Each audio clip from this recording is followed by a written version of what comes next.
Bueno, Haribol, soy Ananta Shesha.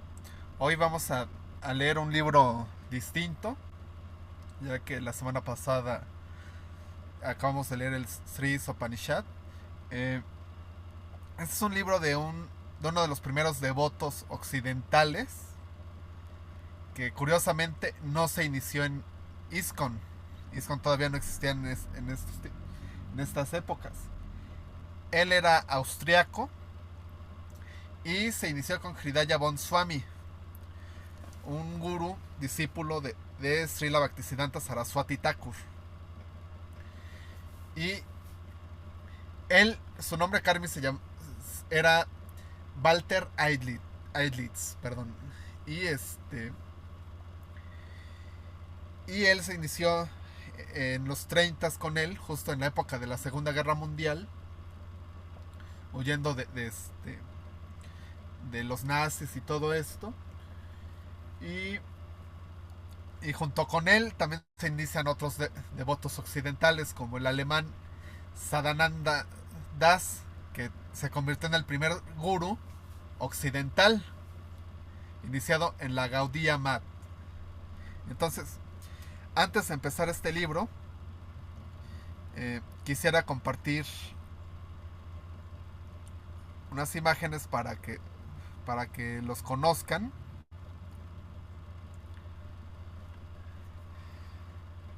Aquí podemos ver esta foto. Voy a aumentarle el zoom, a ver si se puede ver. Aquí podemos ver a Sadananda Das, a Hridaya Bon Swami y a Vamana Das o Walter Eidlitz, como se llamaba, como se llamaba él en su nombre Karmi. Y él escribió muchísimos libros. De hecho, no sé si la mayoría están traducidos o siguen escritos en alemán, no sé. Pero uno de los libros que él escribió lo vamos a leer hoy, que se llama La India Misteriosa. Así que antes de la lectura, vamos a repetir esta oración. Om Namo Bhagavate Vasudevaya. Om Namo Om Namo Bhagavate Bhagavate Vasudevaya. Vasudevaya. Om Namo Bhagavate Vasudevaya. Om Namo Om Bhagavate Namo Vasudevaya. Bhagavate Om Namo Bhagavate Vasudevaya. Om Namo Bhagavate Vasudevaya. Vasudevaya. Vamos a leer, la introducción es muy corta y dice así. La India Misteriosa reúne el apasionante y transformado viaje de Walter Eidlitz a la India. Más que un turista, Eidlitz tuvo la experiencia directa del tesoro espiritual de estas tierras y pudo consignar su experiencia de forma entretenida y muy edificante para quienes se acercan a este texto queriendo sumergirse en las enseñanzas del yoga. Walter Eidlitz nació en Viena en el año 1892 y en 1933 se embarcó desde Europa hacia la India. Su oficio era escribir, pero en su interior sentía la necesidad de encontrar dimensiones más profundas del ser humano para experimentar y compartir. En estas páginas está consignando su periplo por pueblos y aldeas del subcontinente indio, dejando para sus lectores el testimonio en primera mano de cómo vivir las enseñanzas de la antigua cultura védica y el yoga. Eidlitz encontró gran inspiración para su vida bajo la guía de Bhaktihridaya Bon Swami. Con él conoció la práctica del Bhakti Yoga y con su libro ha inspirado a miles de practicantes que encuentran en su práctica diaria alegría, salud y avance espiritual. Ahora sí, vamos con la primera parte. Iniciando la búsqueda se llama. Viaje a Oriente. El barco que me llevó a la India era un vapor corriente, pintado de blanco, de la Lloyd Triestino Line. En la actualidad reposa en el fondo del mar. Durante este viaje no sentí la relajación que había experimentado antes, cuando respiraba el aire salobre salobre del mar abierto. En todos los comedores y vestíbulos de a bordo aparecían escritas todos los días las últimas noticias radiadas. Cada tablón, cada barandilla de la cubierta y cada cuerpo humano vibraba incesantemente al ritmo del trepidante motor invisible. Y al mismo tiempo cada corazón temblaba secretamente por el próximo destino que se acercaba. La gente se agolpaba ansiosamente ante las noticias escritas que hablaban de los cambios en las leyes referentes a los judíos en Alemania, de nuevos armamentos o de nuevos discursos de los que se hallaban en el poder, que amenazaban con la guerra o sostenían esperanzas de paz. Los fanfarrones italianos que iban al nuevo imperio de Abisinia pedían botellas de vino de Chianti en sus comidas. Hablaban gesticulando mucho, muy excitados, aunque confidencialmente. Cuando el barco dejó Massawa, habían desaparecido todos, se quedaron en África. ¿En qué pozos de tiradores entre la espesura de las desiertas montañas blanquearán sus huesos ahora? ¿En qué campo de concentración habrán sucumbido? ¿Cuántos de ellos habrán sobrevivido a la guerra y al tumulto que despertó la misma? ¿Qué habrá sido del callado músico judío de Hungría que deseaba escapar de los terrores que amenazaban su patria y que se sentía seguro porque llevaba en su cartera un contrato por el que tenía que actuar en un club de Penang en la península de Malaya? Acuden a mi memoria recuerdos de muchas personas de aquel gran barco, con las que comía diariamente, con los que me encontraba constantemente o con las cuales hablaba o solamente observaba. Estaban divididas en 4 clases bien diferentes según el pasaje que habían podido pagar, amontonados en los centenares de pequeños rincones improvisados. Cada uno de estos individuos tenía un destino problemático, y solo las finas paredes de acero los separaban del fondo del mar, donde yace el barco ahora. Había ahí un estudiante de medicina filipino, con su rubia esposa alemana, hombres de negocios y oficiales ingleses que regresaban a sus puestos en la India o en Birmania, indios, estudiantes y negociantes que volvían de América, una cirujana que regresaba a su país nativo después de haber estado en Londres, un conjunto de bailarines clásicos que durante 2 años había estado haciendo una gira por Europa y América. En la frente de las mujeres parecía leerse un terrible secreto que se ocultaba dentro de su cerebro, pero al llegar la noche estas mujeres bailaban el swing y el tango. Incansablemente daban cuerda al viejo gramófono. Los hombres jugaban a las cartas casi todo el día en el sofocante salón de fumar. Los misioneros se paseaban entre los indios, iban a Oriente a convertir a los pueblos al cristianismo. Estos sacerdotes católicos llevaban sotanas negras y largas barbas grises.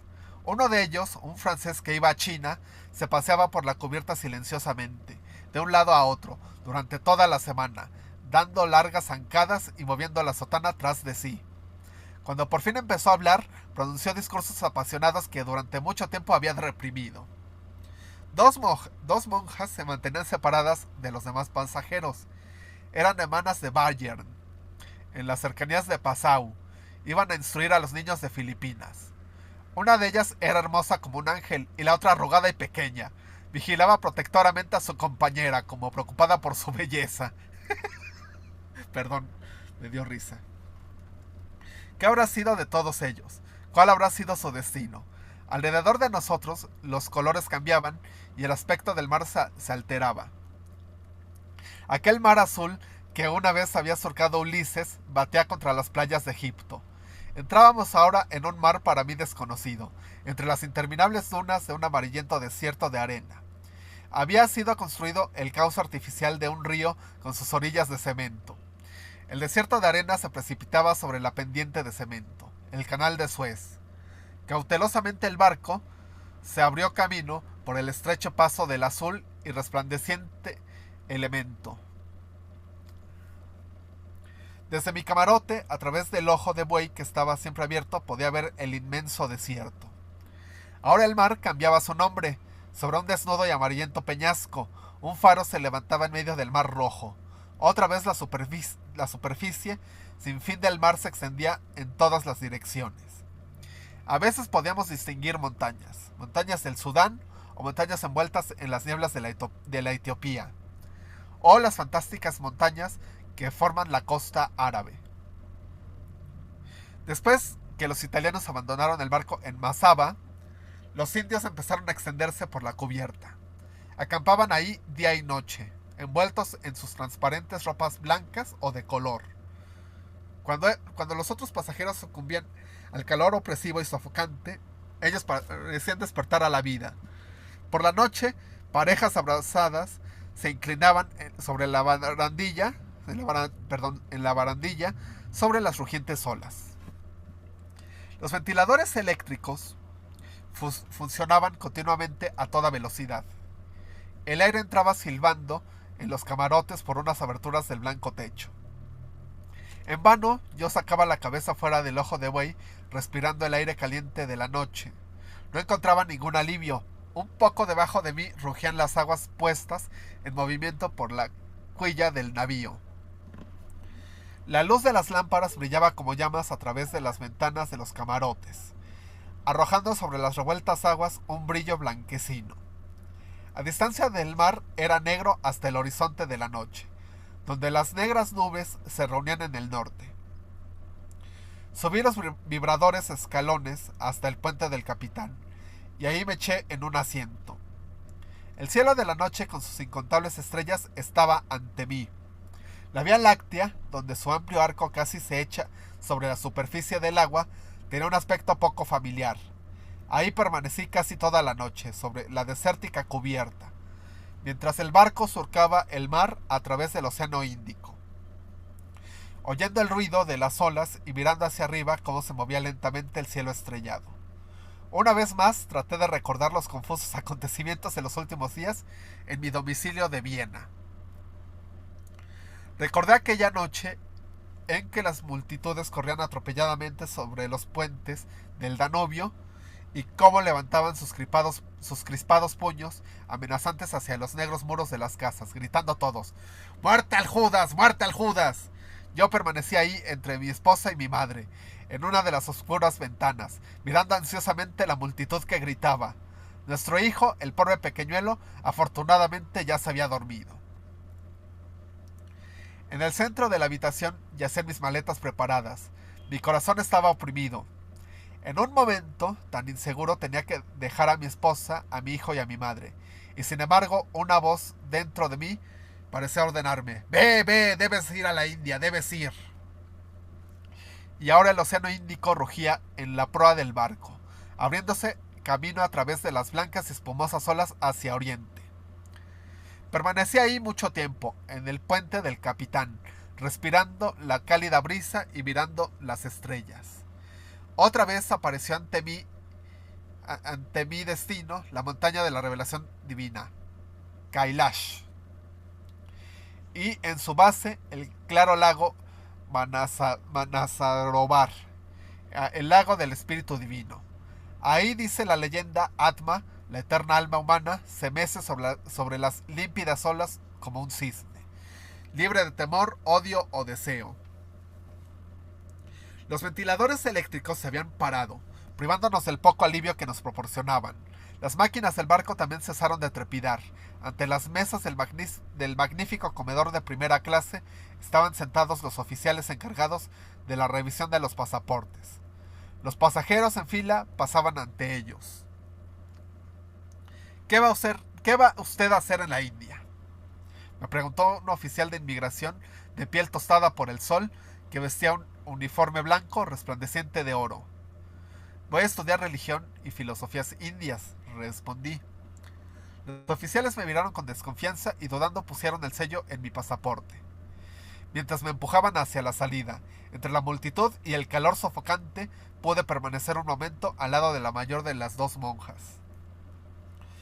Me imagino lo que debe sentir un refugiado, dijo quedamente. Dios le ampare. ¿Era yo un refugiado?, me pregunté sorprendido.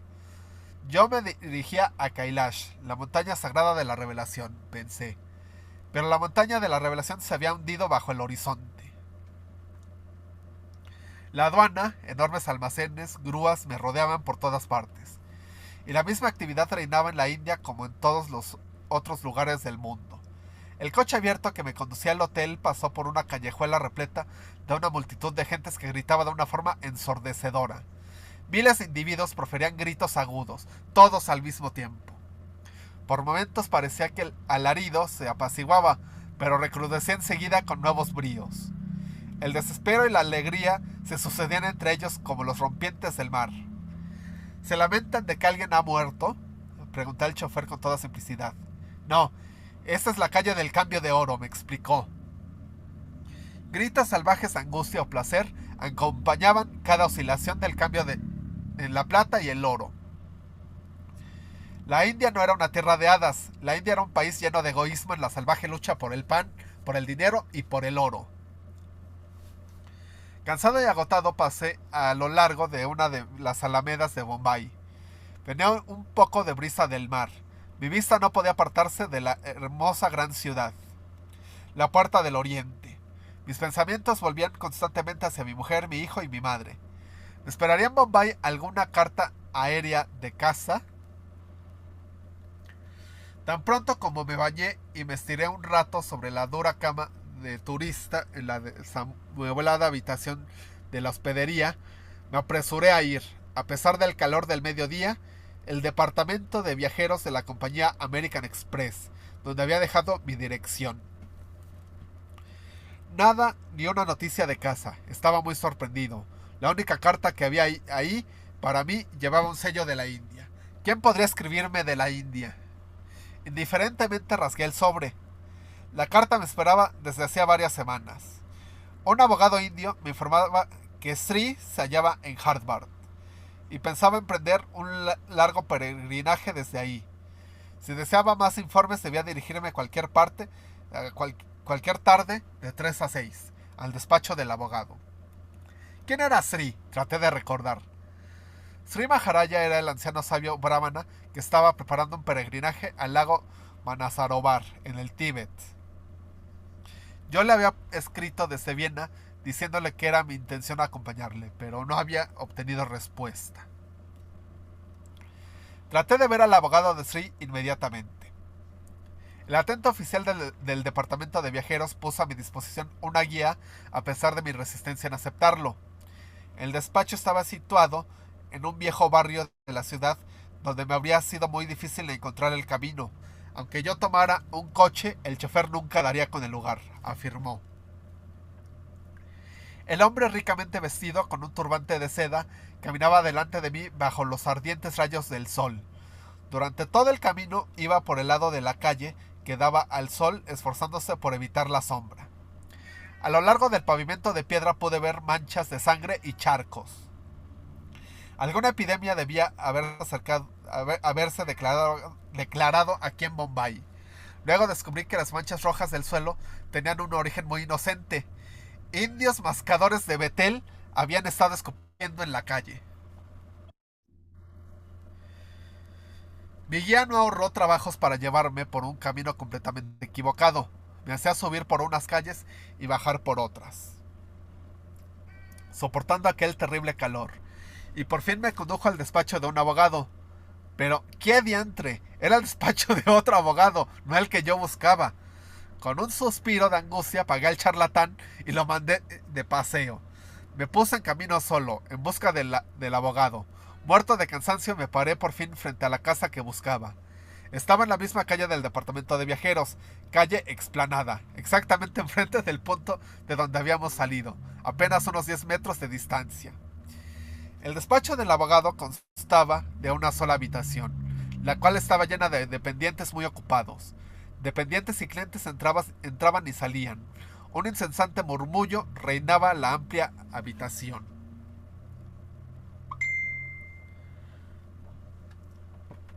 Una puerta situada un poco más arriba del nivel del suelo se abrió ruidosamente y yo entré en el compartimiento donde el abogado estaba absorto en su trabajo ante una mesa cubierta de montones de papeles. El hombre giró hacia mí su tranquilo y bien formado rostro. Me tranquilicé enseguida, aunque aún me palpitaba el corazón, y el sudor corría abundante por mi cara. Por las amplias ventanas abiertas El aire fresco llegaba hasta el rincón de la habitación como una alentadora caricia. Con mirada escrutadora, sus inteligentes ojos se posaron sobre mí. Así que usted es Walter Eitlitz. ¿Cuándo llegó? Hoy. Sri ya no está en Harvard. El cólera se ha manifestado entre los peregrinos. Ayer escribí carta de Sri. Se ha adentrado en las montañas hacia Nainital, que está situada en los Himalayas a una altura de unos 2000 metros. ¿En Nainital? Exclamé con sorpresa. ¿No está en la carretera del peregrinaje que conduce al lago Manasarovar en el Tíbet? Sí, dijo al mismo tiempo que hacía un signo afirmativo con la cabeza. Hacia el lago sagrado, Manasarovar.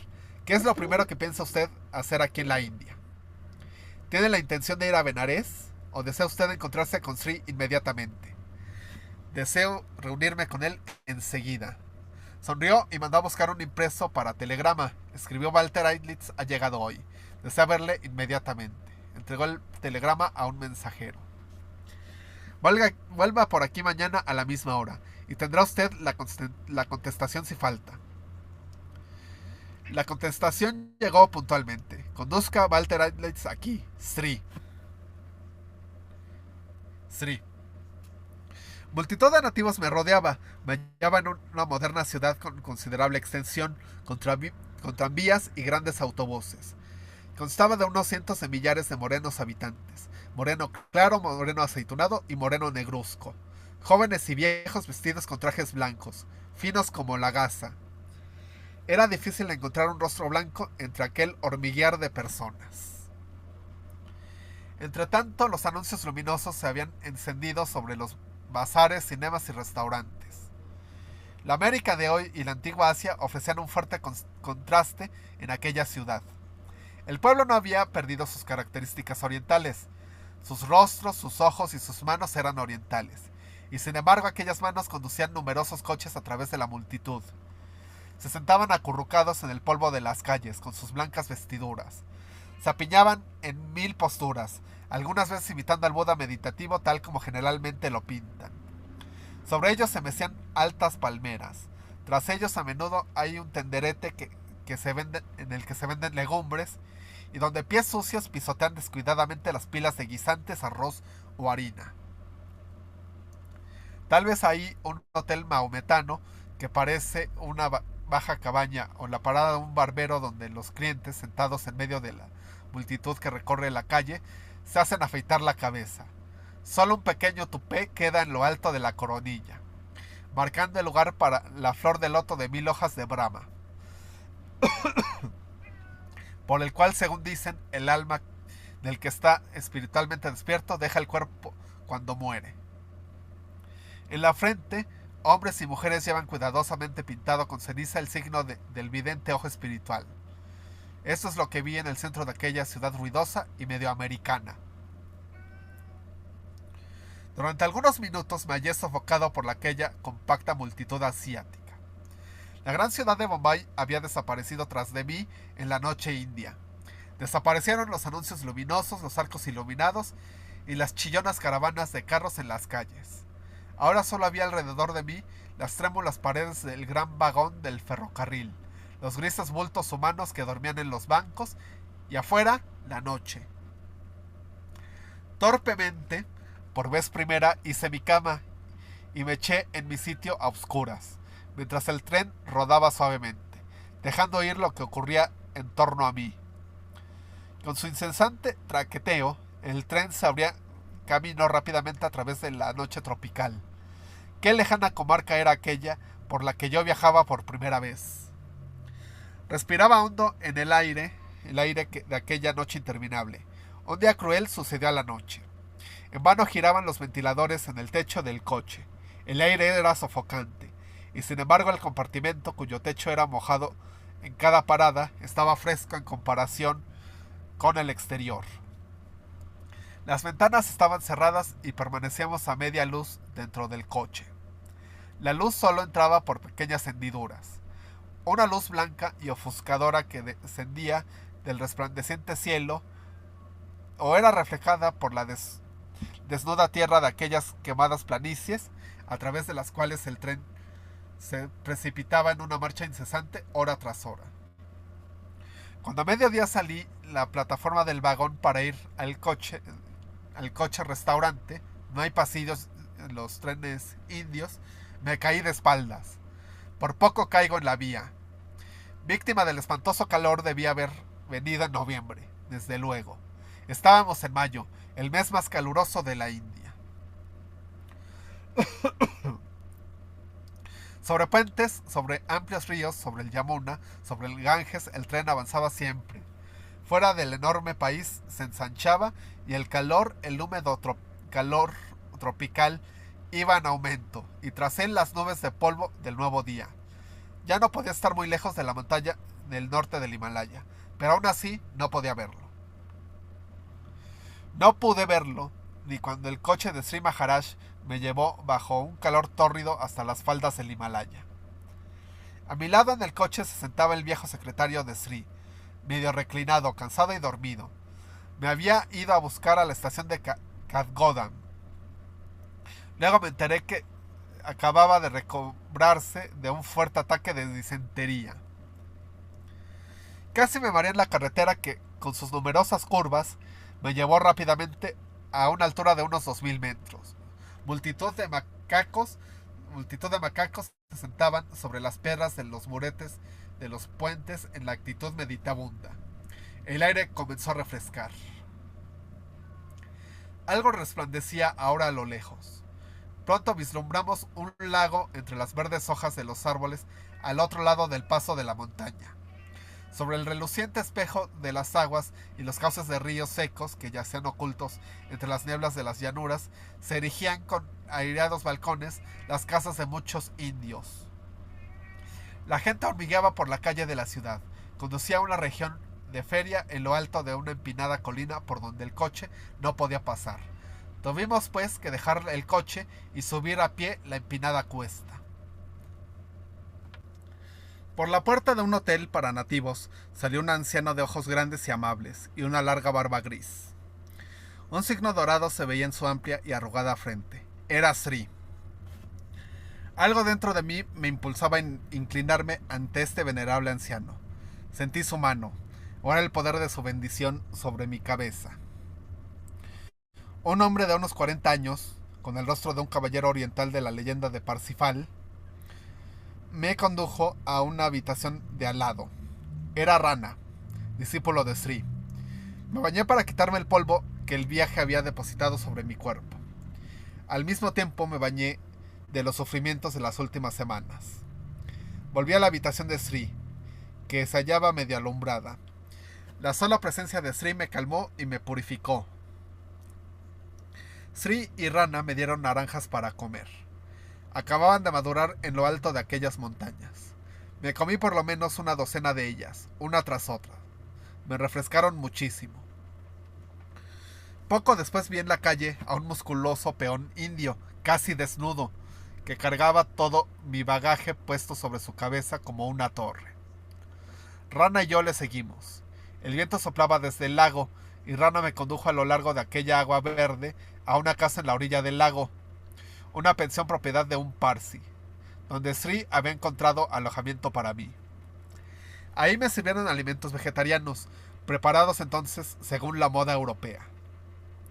Mis nuevos amigos me miraban para ver cómo iba yo a reaccionar, porque Sri no siempre sacaba agradables experiencias de los discípulos americanos o europeos, pues no todos se habían amoldado a los alimentos indios y a su modo de vivir. Por la tarde Rana se presentó súbitamente delante de mi puerta. Sri le espera, me dijo. Venga inmediatamente. Me pasé a lo largo de la orilla del lago en compañía de Sri. Estaba silencioso, pero a veces lo oía murmurar para consigo mismo, Hari Om, Hari Om. Cuando llegamos al templo de la diosa Naini, nos encontramos con el viejo secretario que se arrojó al suelo ante Sri, tocando los pies de su maestro con la frente. Una multitud de europeos e indios miraba. Luego, juntamente con Rana, se marchó, la multitud se dispersó y me quedé solo con Sri. Le hablé con toda sinceridad, le hablé de mi trabajo y de mi vida, Todas mis esperanzas, mis temores y dificultades, toda mi fe y mis dudas fueron sometidas a su apreciación sin reservas. También le hablé de mi esposa y de mi hijo, a quienes había dejado tras de mí, solos y en difíciles circunstancias. Él no hacía más que escuchar. No lejos de nosotros había un sanatorio lleno de gente.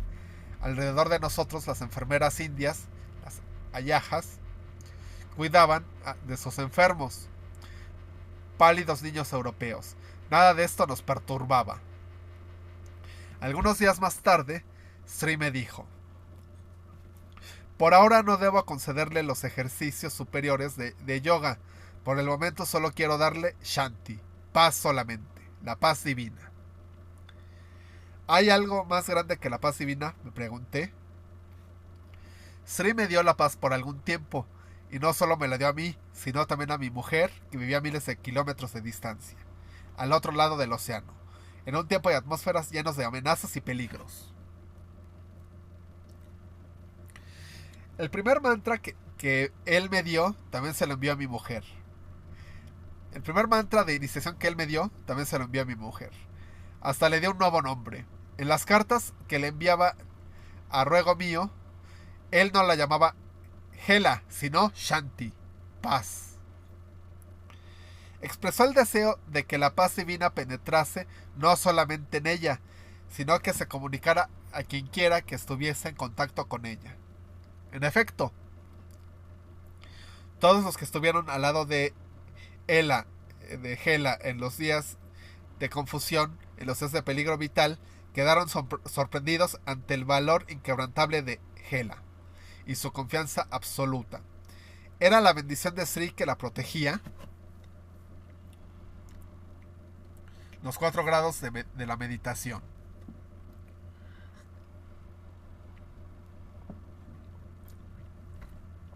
Hace cerca de 200 años, cuando los asombrados ojos europeos contemplaron por primera vez el verde lago Nainital en el Himalaya, todas sus orillas estaban pobladas de fragante selva virgen. Los bosques se veían llenos de flores y de animales salvajes que erraban en grandes manadas y descendían hasta la orilla a beber, a los cuales no se expulsaría de allí fácilmente. Este pacífico territorio era sagrado, según los hindúes. Hasta la diosa de las serpientes había dado su palabra de que la mordedura de serpiente en aquellas orillas no causaría la muerte. Nunca había una serpiente cerca del lago Nainital.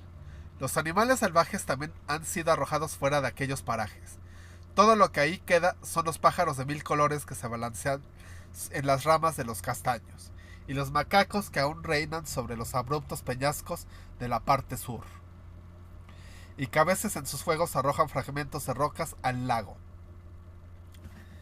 En la espesa floresta de encinas y castaños los hombres han abierto claros a golpes de hacha o de pico y construido moradas campestres, desde el simple bungalow hasta la majestuosa residencia de los príncipes indios y los gobernantes ingleses. A lo largo de la orilla se ha formado un ancho camino de herradura y construido almacenes occidentales, escuelas y bancos, y un hipódromo. Cerca de las márgenes del lago existe todavía el gracioso templo de la diosa Naini, y debajo de su bóveda se reúnen los desnudos ascetas indios. Pero el templo se halla a la sombra de un edificio feo de feo estilo europeo, el cual contiene un cinema y una gran pista de patinaje. La música de jazz del altavoz del cinema ahoga el sonido de las campanas del templo, las cuales penden de un andaje al lado del templo de la diosa Naini, y que a menudo los creyentes hacen tocar a vuelo. Todas las tardes me paseaba a lo largo de la orilla del lago acompañado de Sri Maharaj, el profesor y amigo paternal que he encontrado aquí en la India. Los rishis sagrados vivieron en un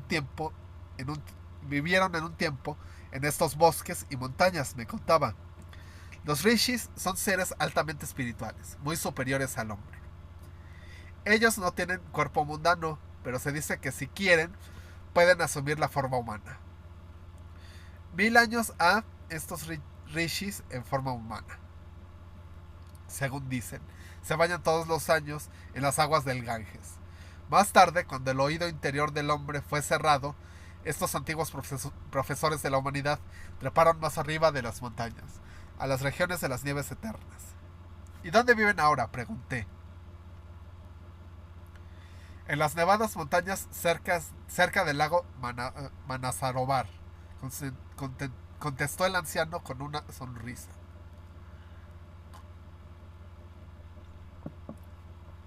El nombre del lago Manasarovar hizo eco sobre las aguas.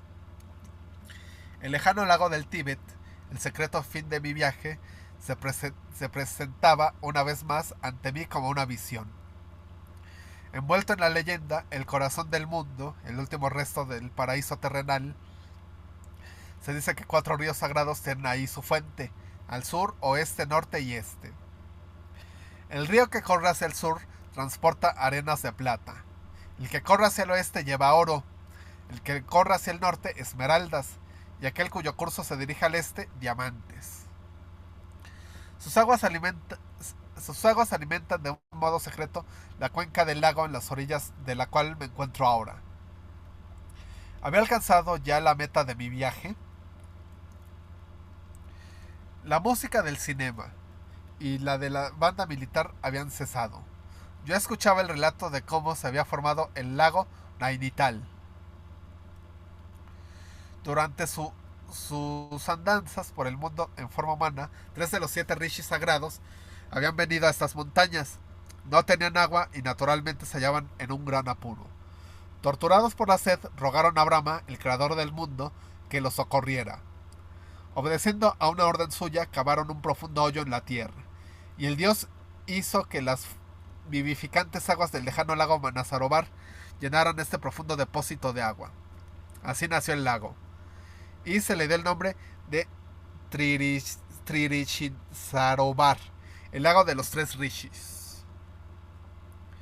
El partido de hockey había finalizado entre los calurosos aplausos de la multitud.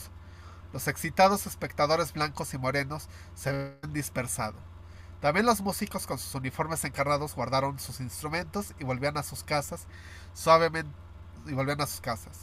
Suavemente las campanas del templo de la diosa Naini sonaron haciendo eco sobre las aguas. Miré hacia el oeste, donde el sol desaparecía tras las verdes montañas. Sri Maharaj habló más acerca de los rishis y de los himnos al sol que ellos solían cantar. Sus palabras no iban dirigidas al sol que vemos en nuestros ojos mortales. Era un mantra al sol espiritual, ese ser espiritual oculto tras el sol que nosotros vemos. Sri cantó primero y permitió que yo cantara después de él. Mire profundamente al cielo azul. Absorba sus profundidades con el fin de que le puedan dar fuerza, me aconsejaba Sri. Luego leíamos todos juntos algunos versos del Bhagavad Gita. Desde entonces, todos los días leíamos este libro. El anciano interpretaba su oculto significado y sin embargo tan claro en alguno de los versos. Este es el mejor libro para la iniciación de todos los tiempos y para todas las personas, decía con fervor. Dios mismo, omnisciente, habla en el mundo del Bhagavad Gita. El íntimo Dios del cual Brahma el creador, Vishnu el conservador y Shiva el destructor son meras imágenes. En el Bhagavad Gita, Krishna habla de esta manera a su amigo Arjuna. Así como una persona tira sus ropas viejas y se viste de nuevo, así el alma abandona el cuerpo gastado y se posesiona de otro nuevo. Nadie tiene el poder de destruir el alma inmortal. Como un profeta del sol espiritual, el anciano permanecía ante mí.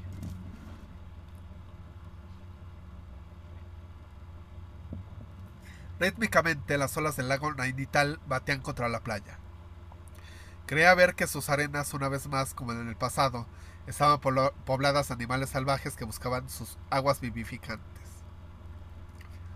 Lleno de alegría me di cuenta que en realidad me encontraba en la India, en el Himalaya. Un sinnúmero de sabios y maestros espirituales del pasado habían descendido de aquellas montañas cubiertas de nieve. A la mañana siguiente, poco antes de despertarme, tuve un sueño. Un barco me llevaba a una tierra extraña, y yo oí una voz que me decía: todo te saldrá bien, Te reunirás con tu esposa. Dale los tesoros, dáselos poco a poco. Me levanté feliz. Eran las 6 de la mañana. La calle que conducía a la playa y el camino de herradura a lo largo de la orilla del lago estaban aún desiertos. Únicamente unos peones indios pasaban con sus cargas en la cabeza o sobre los hombros. Yo esperaba a Rana. Rana llegó con puntualidad. Era el discípulo más adelantado de Sri Vishwanath Maharaj. Por casualidad me enteré que era de profesión policía, de rango superior, comandante de un distrito de varios millones de habitantes.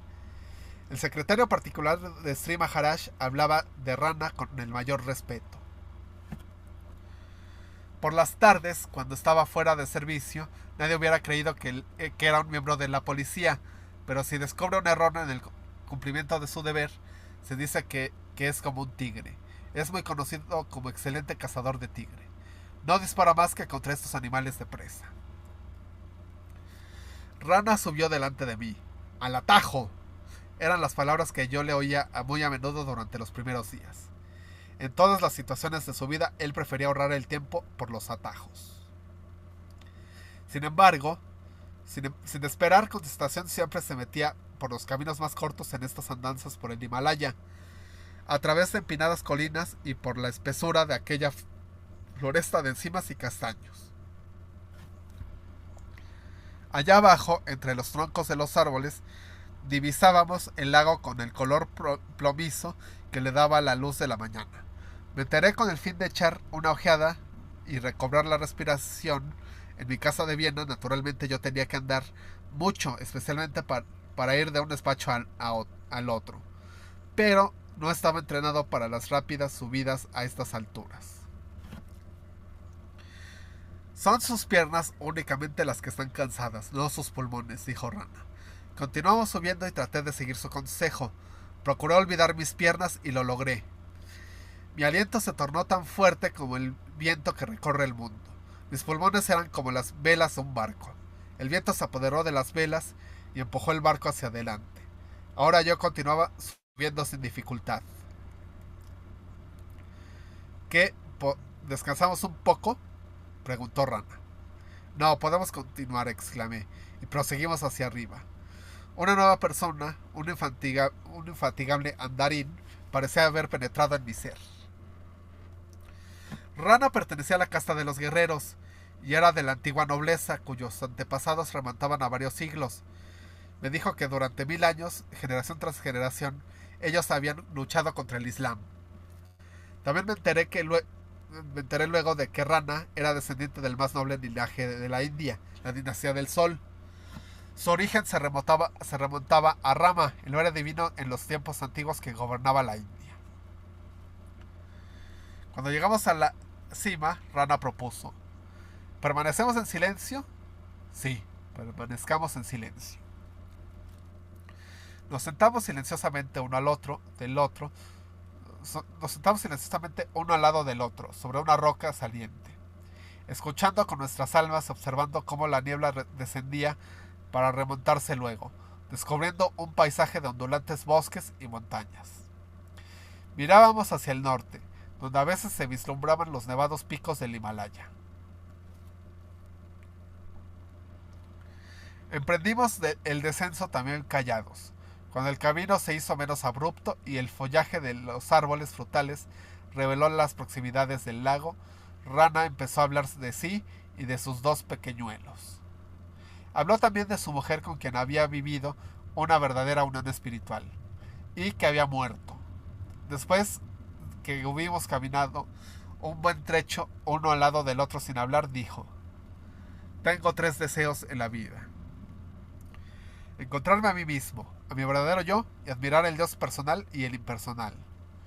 Después de una pausa añadió: también deseo encontrar la mujer que necesito. Cuando nos despedimos, me dijo que no olvidase que a las 10 de la mañana tenemos que ir a una sesión de meditación con Sri Maharaj.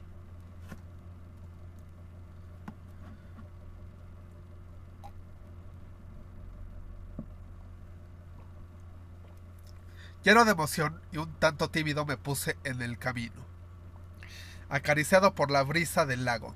Hacia la casa de Sri, en el camino me encontré con jóvenes ingleses cabalgando sobre hermosos corceles. Estos sonrientes jóvenes parecían pequeños dioses alzados sobre las hormigueantes masas de aquel pueblo de negros.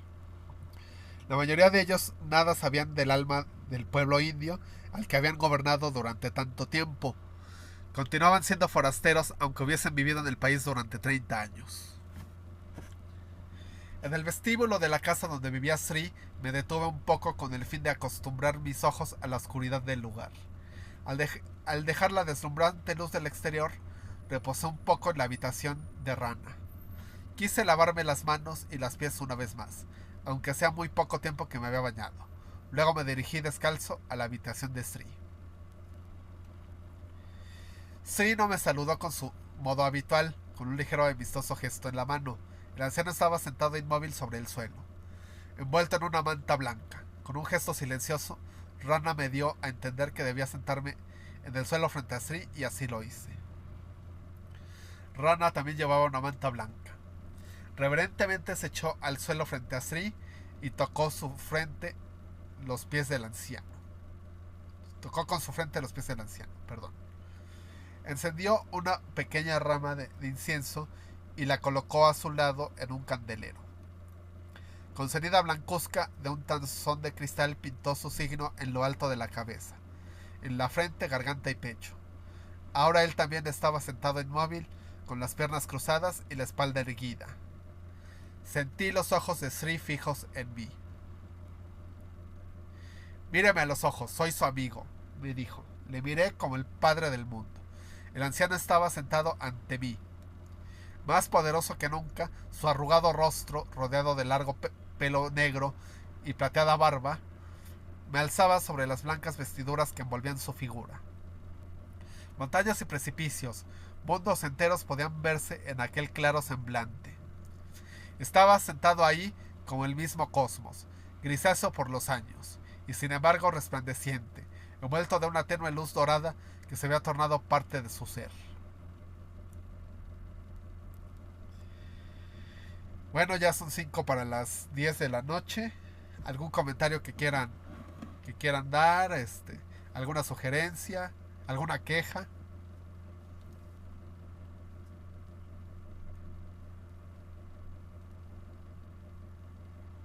Raúl, Haribol, Haribol Madre. yo quisiera saber cómo yo estuve a las 9:30, entonces, ¿quién es el que está comentando todo eso? O sea, ¿quién es? Él es un, Ajá, fue un austriaco, fue un escritor sí, austriaco, sí. que se llamaba Walter Eidlitz. Y él Ah, ya. es uno de los primeros occidentales en haberse iniciado en el Vaishnavismo. Ah, ok, sí, Él, aquí voy a poner una foto de sí, él con su guru y con otro de los discípulos. Él, sí, Prabhu. Bhakti Hridaya Bon Swami, él, él era discípulo de Srila Bhaktisiddhanta Saraswati Thakur.